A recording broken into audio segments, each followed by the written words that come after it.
Hello everybody, welcome to I Command. This is TVboy and we're doing another game log review here. Another game played by myself, this time in week 2 of the Season 7 Vassal League, playing against Kyle.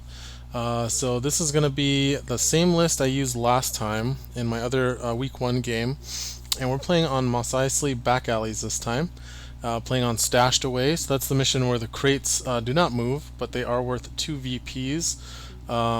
At the end of each round for each figure or player that controls them. So nice simple objective type. And again, I'm playing a scum list here on the bottom. I ended up having initiative this round, so I chose the red deployment zone. I do think it's slightly better than the blue just because you have more defensible positions on your side of the map compared to blue is a little more exposed when you come out of your deployment zone. But they're not too dissimilar. So I am playing HK-47 with Headhunter.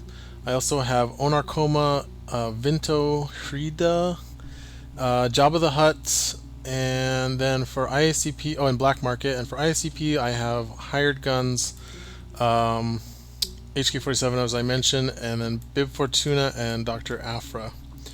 And then Kyle is playing an Imperial Trooper list. It's actually one that I think he has kind of put together. I've only seen him playing it, but it's quite effective. It's Captain Taro with 2 Dewback Riders, 1 group of Snowtroopers, 2 Elite Death Troopers, 1 Officer, Rule by Fear Zillow Technique, and Advanced Comm Systems on the Officer. So it's worth pointing out what the change of Dewbacks and Captain Taro look like in IACP. Both Taro and Dewbacks got efficient travel and professional added to them. I think in the case of Taro, he only got efficient travel and professional as his only change. And then the Dewbacks, I think they got updated surge abilities as well. They used to have like surge for +1, surge for Pierce 2 or something like that. But now they're a little bit better. And their shock lance is also improved.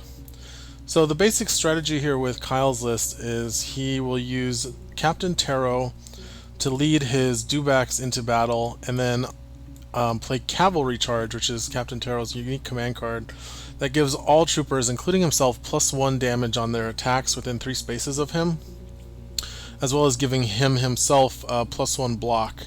So it makes it a very strong vanguard attack, like Alpha Strike, that's very difficult to deal with.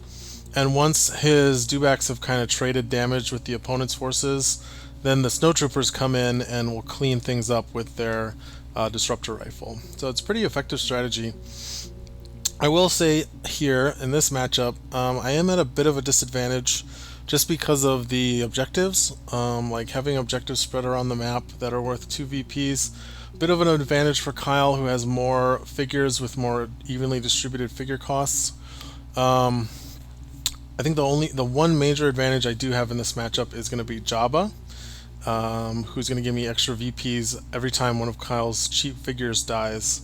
So that's really the only advantage I have here. Otherwise, my figures are very defensively frail, and so they're going to have a hard time trading kills with Kyle's list. But let's see how this match plays out. So again, I have initiative. I've taken red. We've drawn our cards. Unfortunately, since I have initiative, I have to use my Dr. Afra's Excavation first, which will happen before Kyle discards a card with Rule by Fear. So I won't get to take a card out of his discard, which would be Urgency, discarded by Rule by Fear. That would have been nice to be able to play round 1. So I'm going to activate Jabba here to draw a card. And let's see what's in my hand, actually. I have to change players. So it looks like I have Negation, Extra Protection, Primary Target, and To the Limit. So some good Onar cards here. Negation's unfortunate. If I'm saving it for Take Initiative, it's not going to be relevant until round 3. Primary Target is useful if he does go after Captain Taro. Okay, so, yep, activate Jabba. I think Kyle passes here.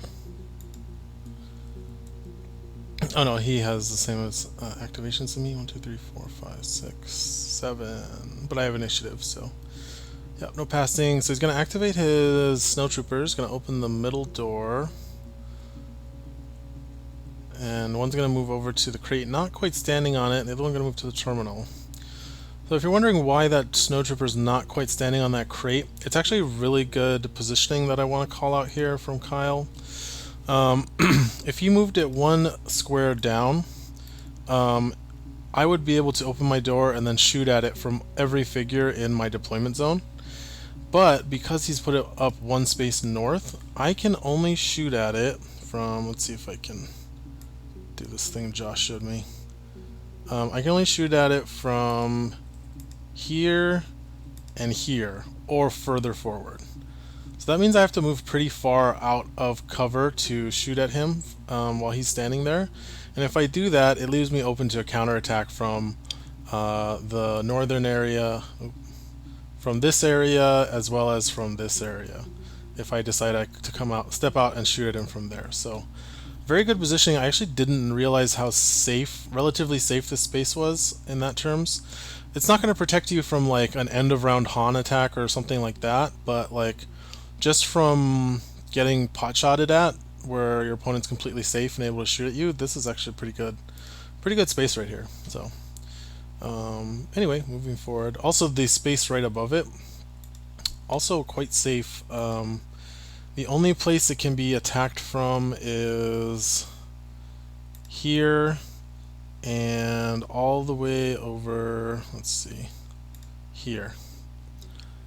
So being one space north of where that trooper is, so if he's up here, opponent has to come all the way, again, all the way out here or all the way over here to attack it. So that's actually a pretty good spot to be into.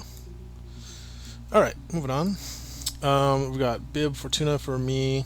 So I'll try to remember what I was thinking. It's actually been almost a week since we played this game, so I'll have to try to remember. So again, remembering that Bib Fortuna is within 2 spaces if focus is something. So I move up and focus HK47 and I focus Vinto. So my main reason for focusing those 2 figures first is HK47 is my sniper, so I want him to be focused so that he can take and mostly threaten long range shots if I need to keep my opponent from just putting their figures where they want. And then Vinto needs focus to do anything, and I don't want him to be in a spot where I can't activate him because I want to focus him first. Onar likes to be focused too, but he can usually hang out for a turn and wait for someone to focus him before he activates. Vinto's a go. He's only got 8 health. He's very fast, but he needs to be able to go at a moment's notice. That's why I focus him. And then of course the hired guns can self-focus off of damage, so they're not a big concern. Okay, so officer activated. Moved Captain Taro up towards the top of the map and is going to control the terminal there. I double move my Jawa to control the crate. That crate is pretty much a freebie on round 1, but in round 2 it does get threatened by the opponent if they decide to take the north route. Okay, so we've got Death Trooper activated. Gave Captain Taro a damage token. Oh, I can't so change players to player 3. So Death Trooper is really good in this list because again the Dewback riders are 5, so they can activate off of field tactics, and then those power tokens are just very useful. So I activate Afra, move her up, not too far. She doesn't need to go very far away. I try to keep Afra as safe as possible in the early game. I don't like to overextend with her because she's so much value, and if she dies, not only do you lose future excavations, you lose whatever card you've currently got excavated under her, and so that's a big value hit. Okay, so now I've got the hired gun. So I'm opening my door because I do want to threaten this room here, this southern room, the blue room. I'll highlight it. I do want to be able to threaten it with my figures. I don't want Kyle to just be able to, you know, end of round put all of his figures on both of those crates just because my door's closed and so there's no possible way for me to retaliate. My HK is in kind of a weird spot where he can come down 4 to where Vinto is and kind of shoot anything in the room, but not until I move my figures. So anyway, the second hired gun's going to take control of this crate. Now, I still have Vinto, Onar, and HK left. I think I probably could have activated Onar here instead of the hired guns, and I think I was maybe a little reckless with them, which I was in the last game too. I'm starting to learn that I don't need to be so reckless with the hired guns. I can try to conserve them a little more, because I think they are, especially in this map, like maps like this or matchups like this, they would be very key to helping me shore up my objective control game. So now I've put him out where Kyle's Dewback can actually come up and take a shot thanks to being mounted speed 4, so you can actually move 7 spaces and attack. This is a bit of a long shot for a Dewback, but they do have that reroll because they don't have any search for accuracy, but the reroll off the blue dice helps a lot. So with the extra surge, this is actually going to be a kill. And now I'm going to do parting shot, which is also a long shot for my hired gun. But he is focused from the new self-preservation ability. And he does get +2 accuracy built in. So I actually get just enough. I needed 2 extra accuracy over my minimum, which I get. And so able to do 4 damage here. So I'm actually not unhappy with this exchange since I got lucky. Trading a hired gun for 4 damage on a Dewback is not bad. But I think it's gonna cost me here in the long run. So Onar activating. Not sure what I'm doing. I do have extra protection in my hand, so I'm thinking about that. Okay, so I'm thinking about wanting my HK to come out and take a shot at Kyle's figures down the middle lane, and then I want to have Onar in a spot where he can protect HK 47 and also use extra protection if HK 47 gets targeted. But it turns out Kyle's actually going to attack on my southern front here, bringing up Taro as his final activation. He's going to take a shot on the second hired gun, and my volume is way loud.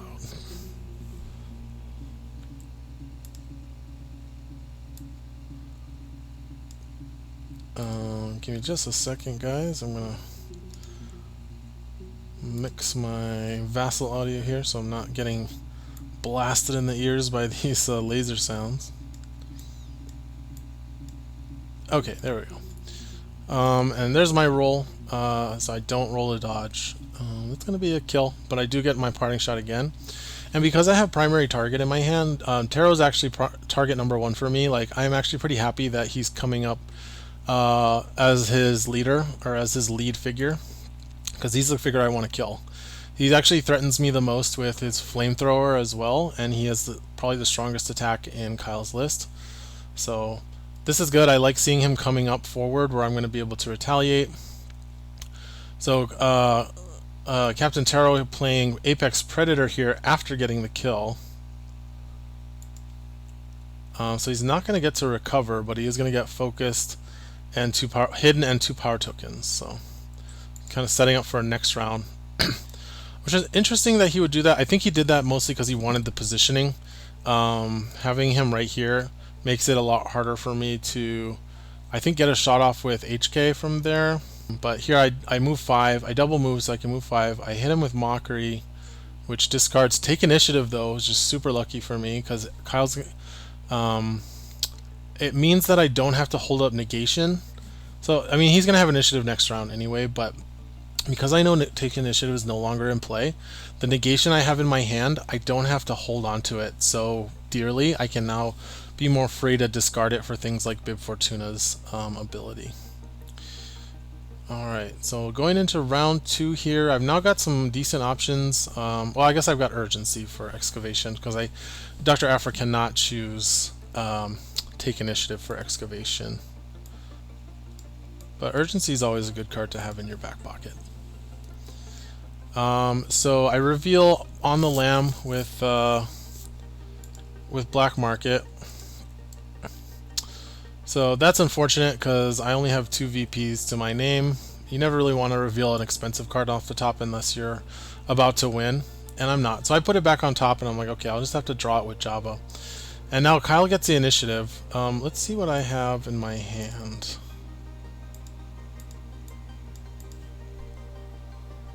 So I drew, I drew Take Initiative and I drew Tools, so pretty good. Back to player 3, and now Kyle has played Captain Taro's card, Cavalry Charge. So this is the card I mentioned. This is why, this is how Kyle's deck kind of works, is his Taro will lead the charge and then do a bunch of damage with his other troopers while being very hard to kill. And then once they've traded damage with your figures, the Snowtroopers come in and finish them off with the Disintegration Rifle. Which I still don't know how I feel about giving that to them when it was meant to be representing Din Djarin's like unique weapon. I don't know. I don't know how I feel about that. But anyway, back to the game. Let's get this recentered. Okay, so Take Initiative come down for me. Kyle is going to use his negation. Kind of unfortunate because I would have liked to have gotten the jump on this Taro with Vinto or with HK47.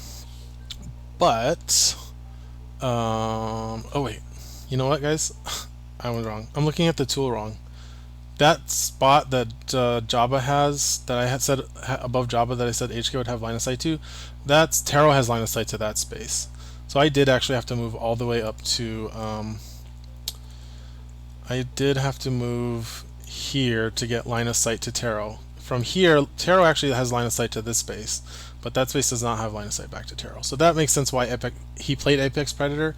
He was doing it so he could get his Taro out of HK47's line of sight from 4 movement. So excellent play by Kyle there using the Apex Predator in that way. Anyway, back to where we were. So yeah, he negates my Take Initiative. Which is a bummer, but it's good to know that negation is gone because I have To the Limit in my hand, and I don't like playing To the Limit when my opponent can have negation because it's just so devastating to have your activation cut short in that way. So I like knowing that negation is no longer in play. And now Captain Taro is going to activate. He's going to take a shot on HK. He's going to spend a Surge token, and then he gets a +1 damage from his own Cavalry Charge. Super strong command card. Honestly, like one of the stronger personal command cards in the game now. And he's focused from Apex Predator. So this is one of the strongest Taro attacks you'll probably ever see. And I roll pretty bad with HK, so I end up taking, after the reroll, I take 6-7 damage here. And then he's going to Flamethrower on Vinto. And I go ahead and take the weaken. Not sure if that was the right call. Maybe I should have taken the strain as damage. Yeah, not sure. I think I probably should have taken it as damage there, because weaken's going to affect both of Vinto's attacks. I mean, Surge for Pierce 2 is not super useful against Zillow, but it would at least force him to exhaust it. So Taro going to spend that block token he got from the Elite Death Trooper.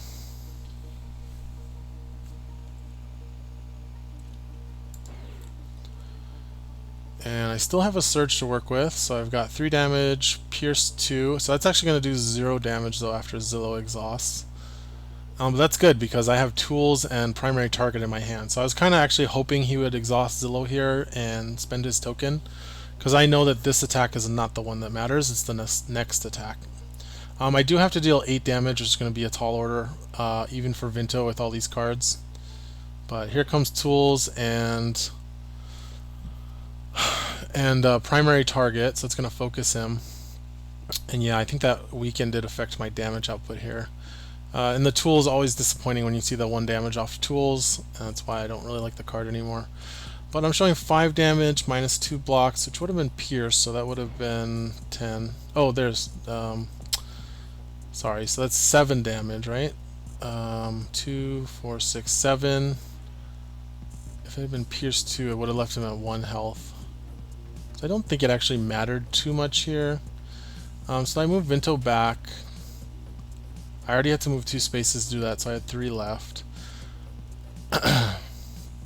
I want to keep him out of the way of my other figures so they can get up and take a shot. So Death Trooper activating for Kyle. Gonna move up and block line of sight to Taro. Very good play there. And then gonna chain activate into a Dewback Rider, who's gonna take a shot at my Jabba. So I mentioned Jabba being very important in this matchup, and I actually misplaced Jabba here, I think. We'll see how this goes. He took 1 damage from... Because I had lost both my hired guns, I had to do the 1 damage off of Black Market to Jabba. And so he's on 1 damage, and now concentrated fire being played off of this Dewback using the Death Trooper as its extra dice. So this is going to be a big Dewback hit. He's getting +1 damage from the command card as well, from Taro's command card. And then he's spending a damage power token that he got from this Death Trooper. So these are big attacks he's making. So we got 4, 5, 6, 7, stops the surge. So that surge cancel was pretty lucky. So I take 8 here. So Jabba taking 8. So that's a problem, because now if I don't protect Jabba somehow, these Disruptor Rifle Snowtroopers can just kill him from like infinite spaces away, just by targeting him for an attack. So yeah, like I said, I think I misplaced Jabba. I think in hindsight on this map, he should probably be up here. Just a little bit harder to shoot at. Not that much harder. It does block off access for my other figures into the middle, sort of, but yeah, I don't know. Let me know what you guys think. Where do you think Jabba should go in this map, in this deployment zone? I think in the other one it's pretty obvious, like you just put him over here.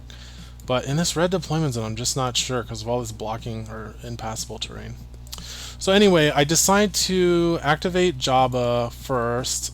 I draw a card and I focus Onar.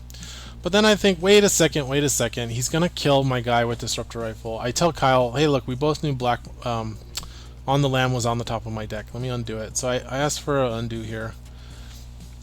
And I think I could activate Jabba and get my money's worth before he dies, or I could try and protect him because he's such an important piece in this matchup. I think, can I protect him? Can I do something to protect him? Those other 2 Snowtroopers look pretty far away. If I can just block line of sight, I can just protect from this Snowtrooper over here off to the left, and maybe I can protect him and keep him in this game. So instead of going with Jabba, I go with HK, who's also damaged. And maybe this wasn't the best play either. Maybe HK was just too damaged, but I decided to go after this Dewback and take the last card out of Kyle's hand, which is Strength in Numbers, so that's great to get rid of. Also great to have in the discard pile for Afra to steal. So some nice synergy there too with Headhunter and Afra. As you discard their cards, it fills up the discard pile for Afra to excavate stuff. So this is my focused HK-47 attack, who I will put here. And I always forget to do the query, but it looks like he remembered for me. So he takes a bleed from query and doing enough damage to kill the Dewback. So at least I get my 1 VP out of Jabba here, which I always kind of liked, but I don't know, maybe I should have just activated Jabba. So gonna have the Snowtrooper activate for Kyle. He's gonna take control of those 2 middle crates and then perform an attack on Vinto, who has 6 health left.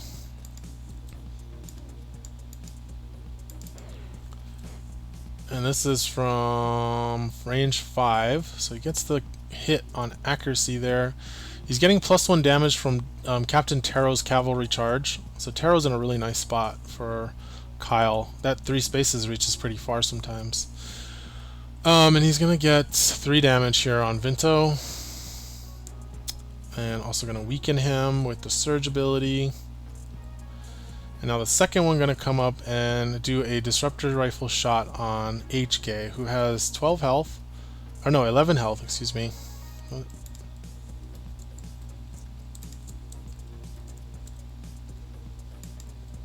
Sorry, I'm just checking his health. Oh, he has 11 health. So only needs to deal 3 damage here with Disruptor Rifle, which is not a tall order, and he just rolls the God roll.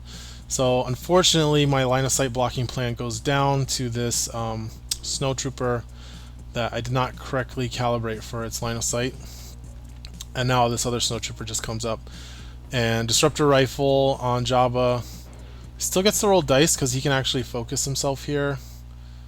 I don't think he... Oh, he does enough damage to focus. Yeah, he does 1 damage to Jabba, and then he gets to focus himself. So that's huge, losing Jabba there. So now I activate Onar, who has to go in unfocused.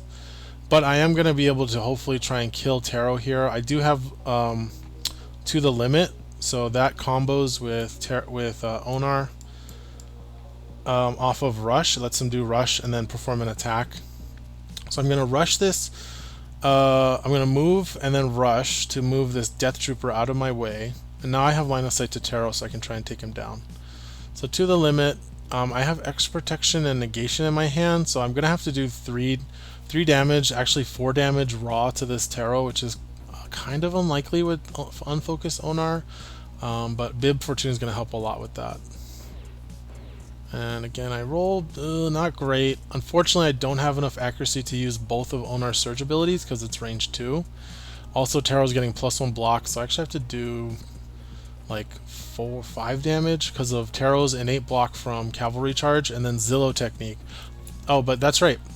I didn't really notice this, but I was thinking of I was going to have to get through Zillow Technique, but then I realized Kyle doesn't have any cards in hand. So I was actually thinking for a while about whether to pitch here. Because right now I'm doing 5 minus 3 is 2 damage. So I'm thinking, okay, I could pitch to do the full 3, but then he'll counter pitch with Zillow, and I'll be 1 short again. So I really want to give up a card here from my hand just to not kill him. And I think about it for a while, and then I went, wait a second. How many cards does he have in his hand? And I was like, oh yeah, he's hellbent. So go ahead and pitch here. I discard Negation since I know Take Initiative is gone, and I get the kill. I think Kyle was just waiting for me to figure it out. So I get the kill on Taro, which is good. Unfortunately, kind of got his value out of Cavalry Charge and Apex Predator, but at least it's gone, like, right? So you have to get figures off the table. It's not enough to just damage them. And then the Dewback going to come here and take a shot at my Jawa, who does have Get Down, but it's not going to stop the damage, so kills my Jawa and takes the crate. So Kyle is just systematically removing my cheap figures from the table to establish his dominance over the objective game, and I think that's kind of where it seals the deal on things. Even if I'm able to kill his figures, it's pretty tough to win when he's getting like 8 VPs around from these crates. So we're going into round 3 here. Bib focuses up Vinto, and yeah, his officer is able to take the crate there, so he's getting 1, 2, 3, 4, 5. He gets 10 VPs here. Oh, but it looks like we're still in the round. So we're still in round 2, so he hasn't gotten the VPs yet. So after going to come up, going to contest the crate and take a shot at this damaged Death Trooper that was damaged by Rush. And with a Surge for Pierce 1 on Afra, that is going to do 4 damage. And then at least I'm only losing 8 VPs here at the end.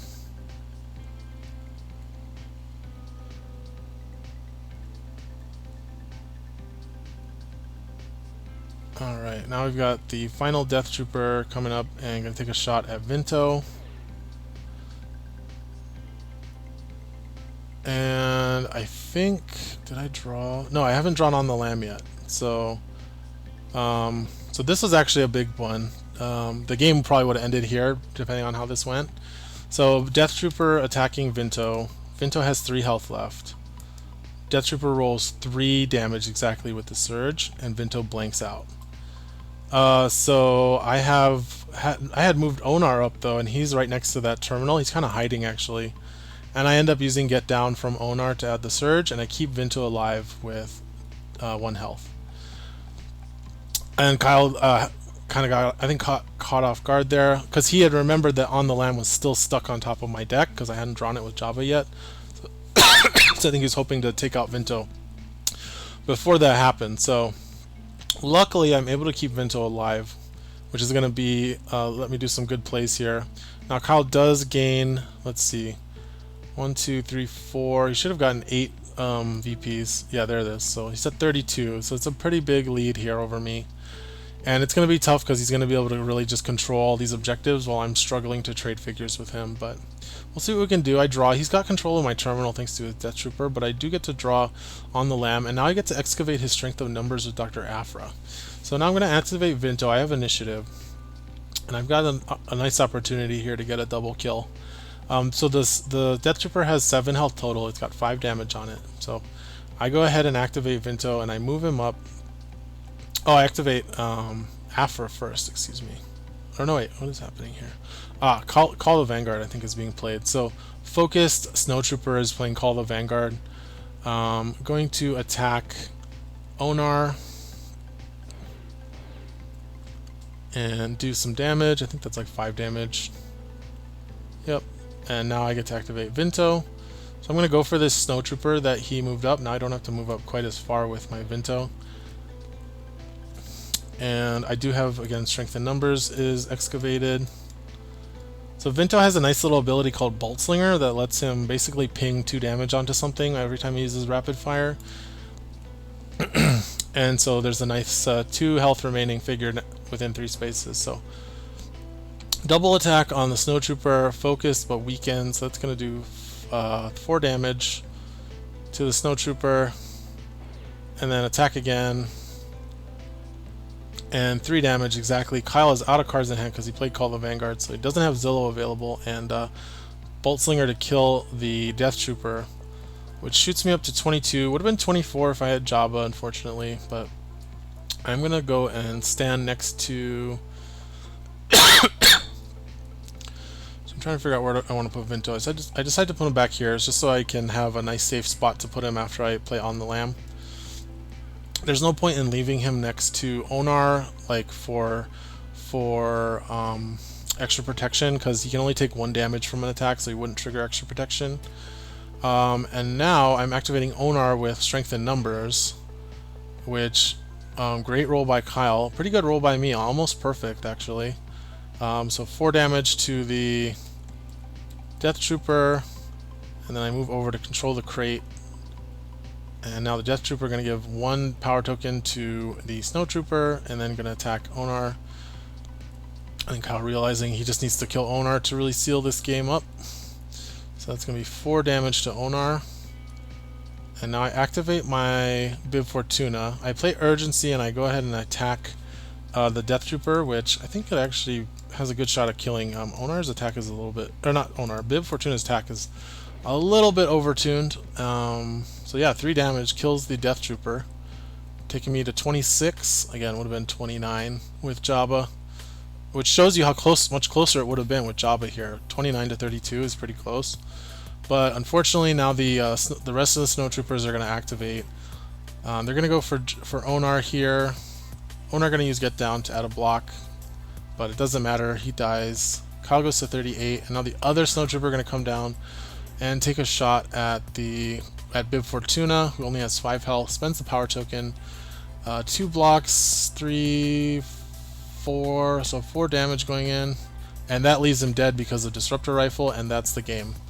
So there you go, let's have it. I hope you enjoyed that little breakdown and analysis of my game with Kyle. Great game played. Kyle's a really strong player, as a lot of people already know. And thanks for watching, and I hope to catch you for the next one. Alright, see you later.